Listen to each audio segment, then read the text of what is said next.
Welcome back to Cambridge Inside Out, and we're inside and you're out. No. Yeah. It's really nice out there. And I'm still Robert Winters. Yeah, I'm Judy Nathans. Yeah, sorry about that. I'm not sorry, but you know what I mean. I feel like I drank something and I didn't. Yeah? Anyway, we were talking about budgets and finances. Yeah, budgets here. And by the way, so they finished off the one round of it so today. It didn't last, it didn't have to. It went on for a good while. I mean, I went to run off teach a class at 1:30 when I came back at 3. Actually, no, at 2. And when I came back at 3, it was over. Oh, okay. So, they were doing the police and the fire department. Rubber stamping it along. There were a few that I thought, and I had to, run down to MIT and go to work. Yeah. So that I figured there would be some back and forth over information technology because I know there's some who are kind of hot to trot to have municipal broadband, and I don't know whether that argument falls within some city department, but or would or whatever. I think so, because at the hearing, I think they were there, or Lee Janetti was at that municipal hearing.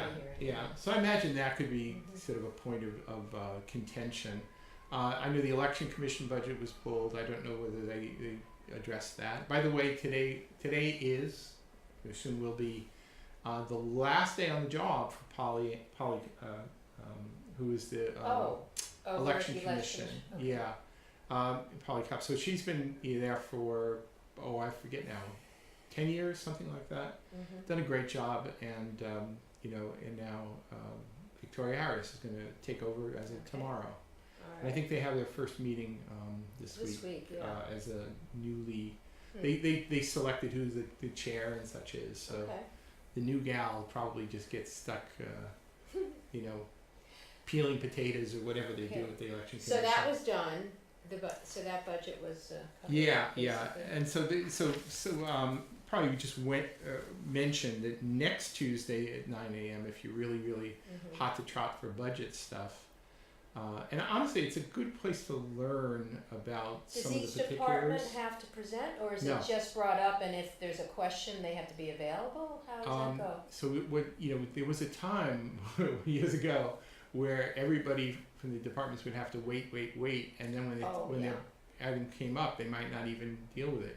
So what they've done, the tradition in recent years, is the city councilors express before the meeting and at the start of the meeting what they want to. Which ones you want to pull. Otherwise, and then they just pass en masse all the other budgets. So do you know that as a citizen before you go to the meeting? Do you know which ones will get pulled or no? No, you don't. But the thing is, they had like a highlighted one sheet at the meeting, so you could tell which ones. I think I went once and I saw that. But I sort of marked one up, to sort of see which budgets were actually going to be discussed. So not only, it's maybe at most half get discussed, or on the order of about half. And hey, they could just wade through them all if they wanted to go home early, if they wanted to. But then people would say, "Hey, you don't deserve a full-time salary." So I guess you got to justify that salary, right? Anyway, on next Tuesday's finance committee meeting, there'll be some of them. They may be because they were sort of informational. Honestly, it's a shame that the city councilors have to use this as a way of obtaining information. I think that's kind of why they created the roundtables, is to sort of find a better way to do that. Because the budget hearings would always turn into the one time when the councilors could directly address hard questions. But can't they also, as councilors, have meetings with department people? You got to be careful about it because. Well, an open meeting? It's actually in the charter. But you hear them say that all the time. Well, I met with somebody because I wanted to get this information.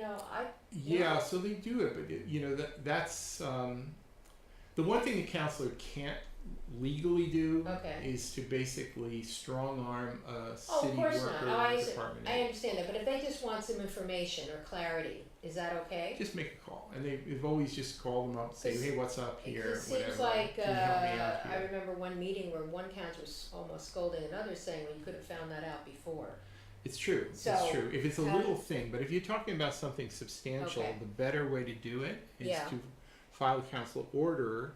And that's a way of you're basically. So I guess that's why you have something. That's an order directed to the city manager, saying, "Mr. City Manager, I want please information. Have this." So you're saying then you're not supposed to go to a department. If I think it's controversial, or if it's small change, just give them a call. Okay. If it's or have your aide call them. Purely, that now I have to tell you. What? Richie Rossi, when they first brought up the idea of the council aides, he raised that as a significant question. He did? There were certain prohibitions within the charter about city council is sort of strong-arming city workers, department heads. And so he felt now that they have aides. Well, basically, if I remember correctly, he said something like, there would be this problem where if a council had an aide, and then the aide is the one who then goes to the department and said, the councilor will be displeased if you do not do the following. Oh, who would say that? Well, I don't think they would last on the job very long, because the city manager would probably and I don't think fire any them. councilor would have addressed their aide to do that. Well, I will tell you, there's theory, there's the charter, then there's the reality, and there is always a little bit of directly dealing with departments bypassing the manager, a little bit, Did the aides come about not before Rossi became? It was Bob Healy was there, but so Richie was the deputy city manager at the time. But he expressed a real concern that if a city councilor is prohibited under the charter from strong arming somebody in the city department, but then they simply have their aide do it, then it's kind of a gray area. Who agreed to have these aides? Didn't that have to get voted on? I know, but didn't the city manager have to write off on it? It was done at a time when they have the ultimate control of the money, don't they? I don't want to be accusatory, but the thing is that periodically periodically the city council does have to take a vote on whether to hire a city manager. Okay. And some of these more controversial things, and again, I'm not trying to point fingers here, but basically, that gives councilors some extra leverage. Yeah, but city manager, that role doesn't come up every year. Well, right. So the manager can say, well, once upon a time, the manager served at the pleasure of the council and didn't even have a contract. But then at some point during Bob Healy's tenure, they started having contracts, including sometimes even 5-year contracts. So they really were the boss of them. Right. Okay. So if you wanted to see if the council basically wanted to do a bit of a land grab, it usually happened around the time when it was going to be a city manager. Is that when the aide thing happened? Yep. Oh yeah. Oh yeah. And there was an issue. There's still an issue. The thing is that, and honestly, it goes on beyond just council aides. I will do my best to not name names here, but there at the election commission a couple of years ago, there was an individual coming around and saying, well, I'm working with councilor so-and-so, and we need to have this information, and we need to have it right now, and the councilor wants this and wants that. But that should have gone through as a policy order. That was an absolute violation to do it, in my opinion. But the thing is, because the councilor wasn't personally doing it, they were having somebody acting as an agent to basically strong arm a city department. What happened? Was they reprimanded for that? Did it ever happen again? And what was the result of that? I couldn't say. I think it was one of the ones where the word got back. And it's saying this is not something you're supposed to do. So, but that's one of the problems you can have when you have staff people who are basically acting on your behalf as. But their salaries really went from one thing to another, so that had to be voted on. That wasn't just a standard of living increase, was it? I remember when the council aides were first approved. Wasn't it like 20,000 or something? And they were not necessarily. I don't think they were benefits eligible. They were very much part time. Yeah. And then at some point along there, and I'm not going to say why or when. Yeah. I looked and said, oh look, they've magically become benefits eligible, not full time, but they have the proper Berkeley hours. After 20 hours. I mean, it used to be something like anything over 18.75 hours per week on average. So then it became all benefits eligible. Yeah, and it must be full time because at 48,000. Yeah, I mean it's a tough argument nowadays because with mandatory health insurance. They could say, well, you gotta, right? True. I mean, in a better world, what you really should have is health insurance should be split amongst multiple employees too. If you have multiple employers. But the problem with this country is that we have employer-based health care to begin with, and that's what keeps us where we are versus other countries. I ain't no socialist, but I like single payer. Or just get it out of employee, because if it's employee based, a lot of employees just don't get it. Yeah. And then we could do better. So let's go move on to. I'll just say next week, if you're interested on Tuesday, I'm not going to hit them all, but some of the real ones, the real serious ones that almost always get pulled. Public Works. Yep. Water Department, maybe not get pulled. Community Development. Community Development is always pulled, pretty much guaranteed. Some of these ones probably not. Cable TV, honestly, now that mentioned, is one of the other things I did mention. Yeah. And I'm not trying to get down on any individuals here, but they have a budget that's is over $1 million. The cable TV budget actually has soared on a par with like employee benefits, and it's mostly salary. It's like 500% increase of a period of 20 years. And I'm not sure. I mean, I know they could do more. Well, the thing is that CCTV has very qualified people, and they're actually a lot of the promos. Well, there is some relationship there. Right. So they do get some. The city seems to be utilizing expert people within CCTV to do some of these all the promo spots. And they did all the, which maybe it was a conflict of interest for the cable to do that. I can see that. But I mean, I look at this and I say at some point something's got to break here, because to whatever degree, I mean, it's kind of hard to imagine there being 5 employees on cable TV just doing municipal. And especially, I mean, my gripe, and I've said this before, you have cameras already set up in the Sullivan Chamber. If you don't want to do it live, don't do it live. Just turn them on. Maybe edit a little later. But all those wonderful committee meetings they have. Yeah, I mean, I like the fact that they're all should be available. Yeah. I mean, it's just to me that isn't that hard to do. No, it's not that hard to do. But honestly, I think that maybe by next year's city budget, you may see some revision of the way we do this. Things are changing too. The whole cable landscape. Changing too. So anyway, look for changes in that. So some of the other big ones there. So they always read debt service. And you can send in, I think, just like with city, you can send in a communication around the budget, right? And you can speak at the beginning of the meeting and at the end of the meeting. At least the meeting at the beginning of the meeting is 9 a.m. So you know that time, but you don't know when the meeting's going to end. So you have to be there. Oh, they are live. Now these series will be Cablecast live. So Cablecast live.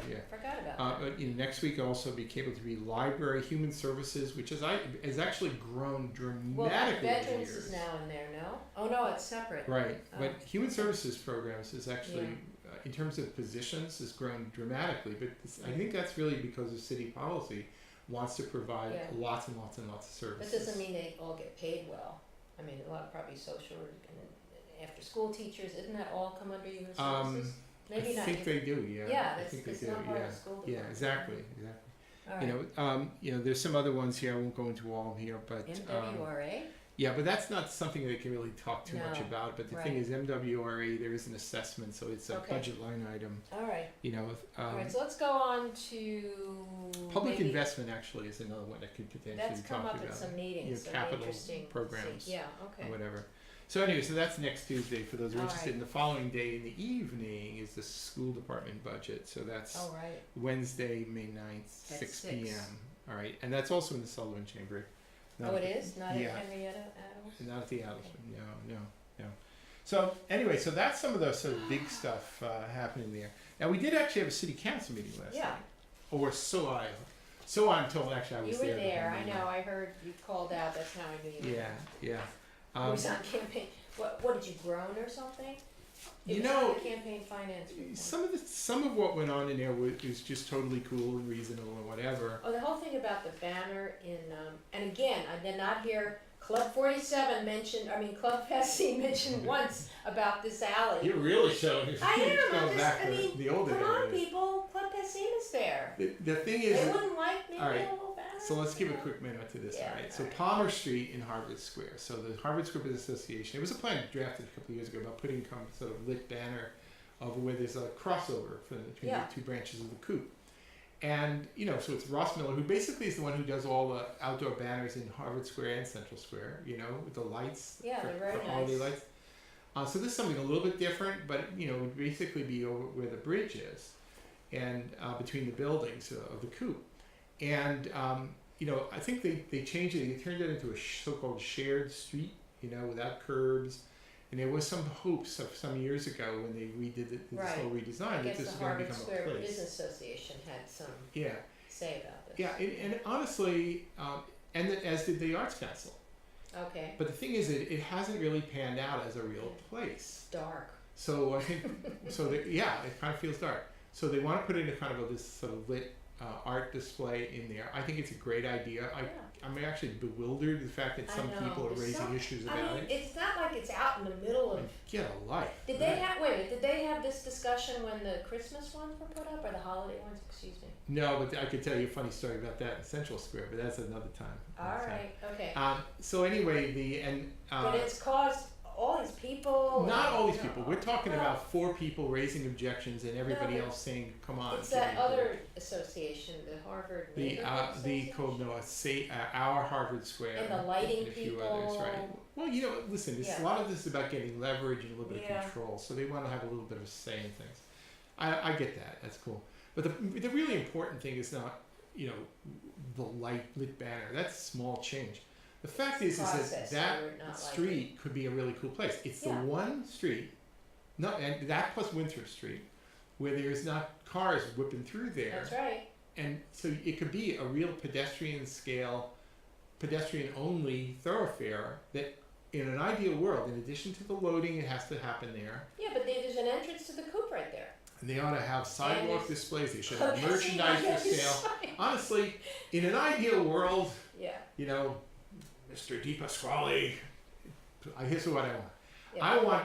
I want when you go down Palmer Street during evening hours or other hours during the middle of the afternoon, let's say, that it feels like Canal Street in New York, where there are people selling wares and there are artists going mad. Were businesses? There are not that many businesses right there. So I'm curious if Club Pessim was consulted. According to somebody at one public, they said none of them knew about it, but I'm sure they wouldn't object.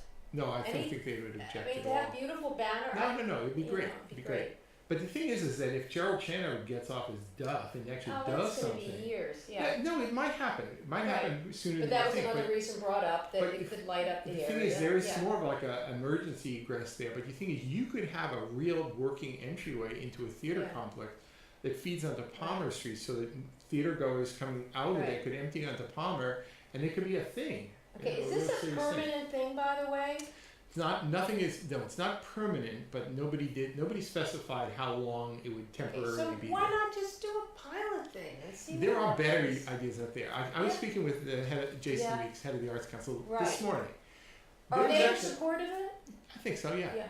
There was actually another plan a few years ago, and I really hope they do this, which was to have, where that bridge is, have a retractable movie screen. So that in fact they just drop the movie screen and have movies. And this way you don't have to cart it in. It's just built right in, and you just drop the screen and you turn Palmer Street into a movie theater. Yeah, but it's in the middle. It's not at the end. So you wouldn't get that many people. Unless you show the movie on both sides. Well, the bridge is the bridge is in the middle. That's good. So you have it on one side. Okay. Right, and then you do other stuff on the other side. How did that bridge get done? Was that controversial? I don't remember. It's really been there, I think, before my time. Yeah. Okay, well, that's interesting. But you could turn that into a really, really cool space. Yeah. There's the city sometimes embraces ideas like these so-called Wooners or shared streets. There's to the best of my knowledge, there's really 3. There's actually more, but they're minor. One is Winthrop Street, right in the heart of Harvard Square, where the House of Blues was, hope still is, I don't know, by Grendel's. Yes. There's also Palmer Street, right? No curbs on that one, right? Yeah. And they put in pavers, they tried it, and it really hasn't come up to snuff. Yeah. Another one is actually in Central Square is Blanche Street, where when they were doing their Millennium Building a few years back. Is that where they moved Peter Valentine's house? Actually, he was once on Blanche Street, and he moved it over. So what's over there? Is that an alley? Brooklyn Street. Well, it's not really, it's a street though. It's not. It doesn't. It's one block. It's the connector over to where the Star Market was, right? And the Le Meridien. Right, and it's meant to be a place for loading trucks during certain hours, but in other hours it's supposed to have been a shared street. But nothing has happened programmatically there. Now I believe this weekend, is the opening weekend for this year's Central Free. It's unfortunate it's also the same day as Mayfair. I wonder if you looked at the schedule. Yeah, we're gonna have to work that out, right? Same hours. Yeah, really? Ooh boy, competition. 11 to 6 and 12 Central to 6. versus Harvard Square. Well, you do both. It's It's unfortunate. like a steel yeah. cage match. We put them both in the ring. Yeah. I think it's alwa's on May 6th. Yeah. Not Harvard Square. Yeah. So No, I agree. And they really should have looked Yeah. into that, right? But the Central Flea, yeah. which they did once a month this past summer to get it Mhm. started, that's going to be a very regular thing Yeah, throughout which the is nice. entire rest of the year. And to doesn't the Patrick 18th Barrett fall. have ideas about his area down there, which sort of Blanche Street's kind of near in a way. He's Yeah. talking more about, is that Lafayette Square? Well, over there? I'm sort of, Yeah. what I think I heard from somewhere was that Yeah. in addition to because they're not using Prospect Street for Central Flea this year, they're going to be doing it Oh. at University Park I didn't know that. on Sydney Street, yeah. Oh. And, you know, so that's this weekend, you know, it's a Wow. 5th or 6th, I guess. They're the gonna let 6th, right? trucks and things, food trucks. They're gonna they'll have food build it trucks along the there. Oh street. yeah, they'll have food trucks there. That's kind of But nice. I think they're Alright. also trying to Yeah. convince people to actually have it wrap around and come up Blanche Street and come up to Central Square that way Oh, that's too. interesting. So if so, please do it and make it work. If there was a real draw there, maybe that would be the first time they Yeah. actually did anything But programmatic most people, on this be interesting. mooner of Blanche Street. Yeah. Alright. Yeah. Okay. So Well, anyway, I do appreciate Mayor McGovern's remarks about the lighting. He said it last week, said this week. I mean, really, of all the issues that Right, we have to don't deal lose with your on mind this on council, this. yeah, yeah, don't lose your mind it's on this. crazy. I mean, Yeah, come on. it was ridiculous. Yeah. One quick shout out here to our magnificent historical commission for putting out a couple of wonderful reports for getting landmark status for actually the Foundry Did Building. you know that was ongoing? Is that why the Foundry buildings have been in kind of limbo? No, that's really not the issue. Oh, all right. The thing is though that they showed some really interesting history about the advent of minimum wage laws in Massachusetts based Mhm. on Polish workers at the Foundry Building. And a lot of women. And I just love it when our Yeah. historical commission comes up with these Yeah. wonderful nuggets, this Well, reports. a good And they department. were folded into the council package Mhm. this week, Yeah. and just a wonderful, wonderful piece of Yeah. work. And there multiple didn't read people it came all, up but to the mic Yes. last night just to say, thank, yes. man, that's great, Yeah. and it is great because the historical commission is great. See, I'm not holding back on that one at Yeah. all, right? And it doesn't affect the use of it. It's more the design. No, honestly, it's Right, just there needs to be some commemoration of something Right, and that's significant that nice. has happened Yeah. there. Right. So some other things of some significance. Campaign finance. Campaign finance. So it kind of a little bit came out of the blue for me. This comes from It's Councilor just Toomey, Toomey. no signer, no co-signer. Right. So we this is a controversy that we Yeah. seem to have where oftentimes it's, to be perfectly honest, what you have is some candidates who happen to be elected officials decide to make campaign finance a sort of a big issue, in my opinion, not necessarily just because it's a good idea, but because it actually folds into their own campaign strategy.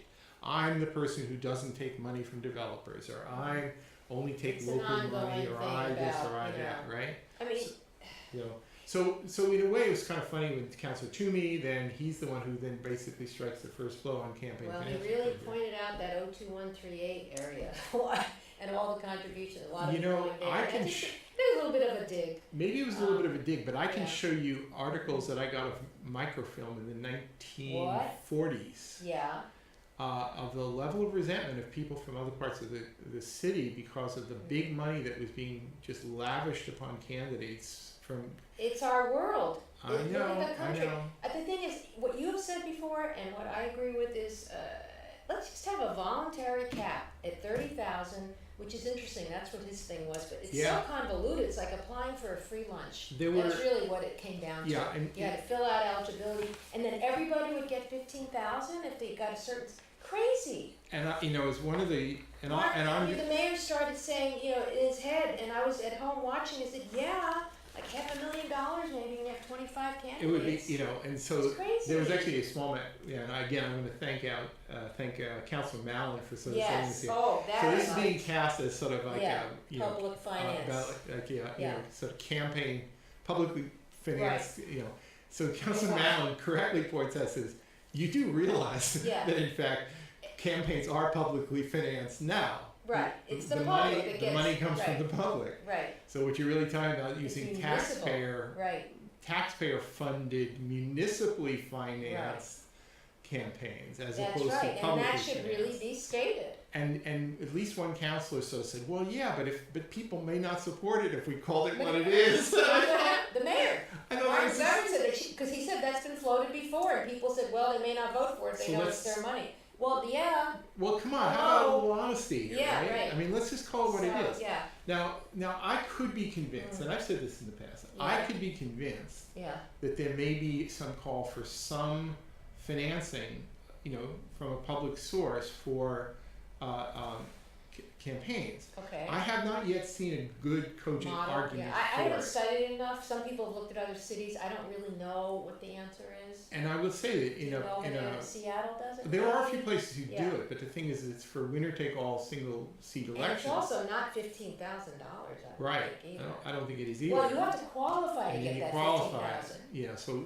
I assure you, the qualifications that Councilor Toomey proposed will never Oh. pass muster here, No, because basically, it involved very the few whole of it. everything. yeah. It just Right. I just think he's trying to point out that it's crazy, which it is. You and I agree. there So may have be a a- voluntary thing and publicize it. Except you do publicize Right. it, and people don't care. Crazy or not, this No. does begin the conversation, and Yeah. I've certainly made the What point. happened to it? Did it get charter rated? It No, I got think filed. It I- got I filed don't to a remember. committee. I don't remember. I remember, but regardless, it's something that's going to need a lot more discussion. Yes. One of the things I've pointed out in the past is that, if you wanted to, you could, whatever the criteria for being eligible for all this big bundle of cash is, which would basically support your campaign manager, who will soon become your campaign aide, who will soon become your council aide, right? Okay. That's not. That's not. It's another matter. Right? It's Yeah, no. right. Yeah, It's you're like right, it's yeah. career advancement paid by taxpayer Mhm. money. But the thing is, under PR elections, Yes. you could basically recruit a slate of 25 people, and then just basically you get said a this list of before. people Yeah, to basically right. spend the minimum amount on Right, them, yeah. and then you could just basically have them all eligible for a pile of money. It's I not- see. it needs Get more work. signatures. Yeah. It definitely needs a lot of work. All right. here, Well, we'll so. see. Is it next week? Okay. I Is it- think yeah, we're on yeah, next week, next so See you just next see you week. next time. Happy spring. Cambridge Inside Out.